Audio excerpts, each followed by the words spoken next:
Mass upheaval and uncertainty in any industry is bad for the mental well-being of the people that make the engine tick. This is certainly the case in the media industry, which seems to be in a constant state of disruption.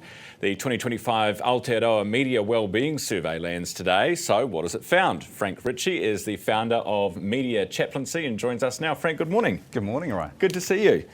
First of all, I just wanted for our viewers, because they might be watching this going, this is a bit self-indulgent. You know, Yes. you guys are talking about how sad you all are, just because you're all getting the sack.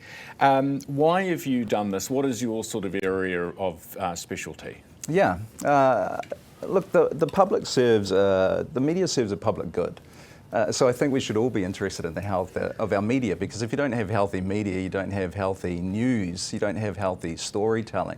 And as our media shrinks and as jobs get lost, that means less people telling the stories that are important to New Zealanders. So for us, care of the industry is extremely important, which is why we've done this. We've been doing this for about 10 years, so we have anecdotal evidence about how the industry is, but to put data to that has been really important. And what is the data telling you?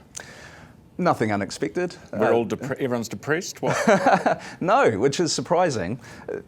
Look, it's clear to us that people still really care about their jobs in the media. People still find great meaning in it. They love the creativity, the storytelling. They feel like they're informing the public. But the stuff that's negative is no surprise either. High rates of burnout. Lots of people have experienced trauma. There's a lot of job insecurity as people go through constant restructuring or job losses, which the industry to a degree can't help. But it's good to see that data and to start to think about how, in the midst of the chaos and the upheaval, how we can help settle things. How can we do that? That's a very, very good question. Of course, everybody would like to be paid more, but that's an industry, that's a nationwide problem across many industries. But there's some simple things. Like, we identified that 1 in 3 people who have experienced trauma have not had any sort of formal counselling around that. So even though there's lots of resources available, they haven't received any official support. So, what do you mean when you say trauma, experienced trauma, what does that mean? It can mean many different things. So someone could be encountering trauma in some of the stories that they're covering. Let's say somebody's died and you have to do the dreaded death knock. Or even job loss is a trauma. For some people are really resilient and it matters little. For others in media, when you lose your job, that's a big identity crisis, because there's so much identity wrapped up in your work. So that can be a traumatic experience. Trauma can look very different.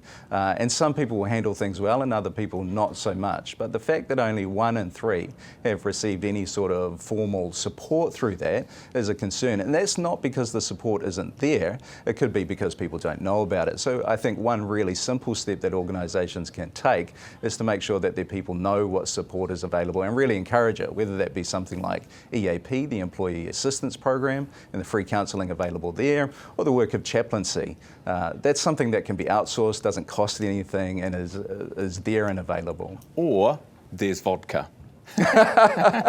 It's what served me well.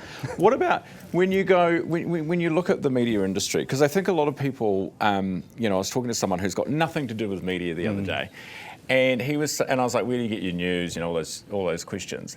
And he said, there are people online who are, you wouldn't call them journalists, but they are putting pressure on politicians in certain areas. They're almost doing investigations of their own. They're influencers.